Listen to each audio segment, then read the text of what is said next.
பல்லு வளர்ந்ததுனால சுத்த தோசை. ஆனா இந்த வயசுல உனக்கு இவ்வளவு தெரியறதே பெரிய விஷயம் சொல்லும். பாதி ஒரு பெரிய கைத்தறி கொடுக்கலாமே. விடுகதை ஏதாவது தெரியும் உனக்கு? கேளுங்க, விடுகதை கேளுங்க என்கிட்ட. கிருஷ்ணா, ஒரு பறவை இருக்கும். அது என்ன பறவை? இந்த கேள்விக்கு உலகத்துல யாராலே பதில் சொல்ல முடியாதுன்னு நினைக்கிறேன்டா. அது மட்டும்தான் பறவையா? வேற எதுவும் பறவை கிடையாது. இன்னொரு பறவை இருக்கும், அது பேரு தானே?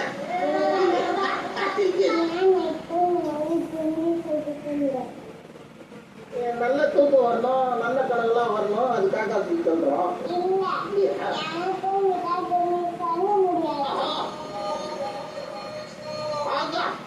கைத்தறல் கொடுக்கல குழந்தைக்கு. கரெக்டு தானே? நோட் பண்ணி கிடக்குதா? நல்ல ஜோக் நிறைய வந்து காக்கா கிட்ட இருந்து நாங்க எழுதி வச்சுக்கலாம். சரியா? ஓகேடா. கதை தெரியுமா உனக்கு? சூப்பரா ஒரு இன்ட்ரெஸ்டிங்கான ஒரு கதையா சொல்லுடா, கேட்கலாம்.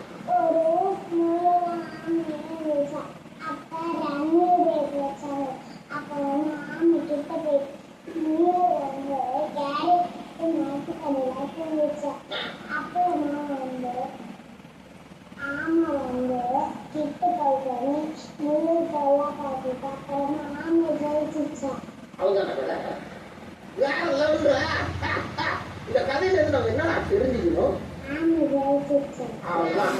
அதை மட்டும் தான் நீங்க கத்துக்கணும். ஆமதி இல்லடா, நம்ம வந்து சோம்பேறித்தனமா இருக்கக்கூடாது.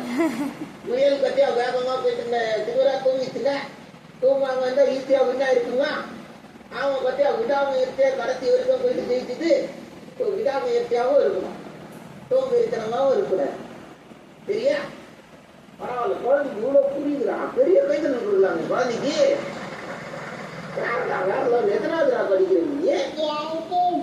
எல்கேஜி தான் படிக்கிறியா? மம்மி சமையல்ல உனக்கு வந்து என்ன சாப்பாடு ரொம்ப பிடிக்கும்? டக்குனு போட்டு மிக்சியில் வச்சு கபால ஊட்டி விட்டுறாங்க டெய்லி இல்லையா? சரி, மம்மி சமைக்கிறது எது ரொம்ப மோசமா இருக்கும்? அதே ரசம். மம்மி ஒரு நாள் ரசம் நல்லா வைக்கிறாங்க, ஒரு நாள் ரசம் வைக்கிறாங்க, அதே பழைய ரசத்தை தூக்கி அடுத்த நாளும் குத்துறாங்க. சரி, உனக்கு சாமி சாங்கெல்லாம் தெரியுமாங்க? அப்படியா? ஒரு சாமி பாட்டு எடுத்துக்கிறா, கேட்கலாம்.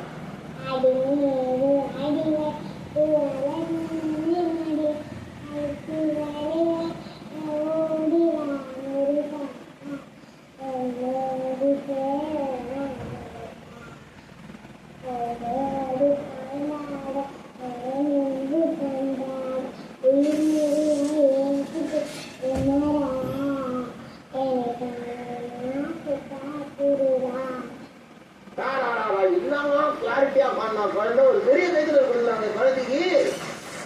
வேறா? சரி, நீ பெரிய பொண்ணு ஆயிட்ட வந்து என்ன ஆக போற? டாக்டர் ஆக போறியா? ஏன்டா டாக்டர் ஆகணும்?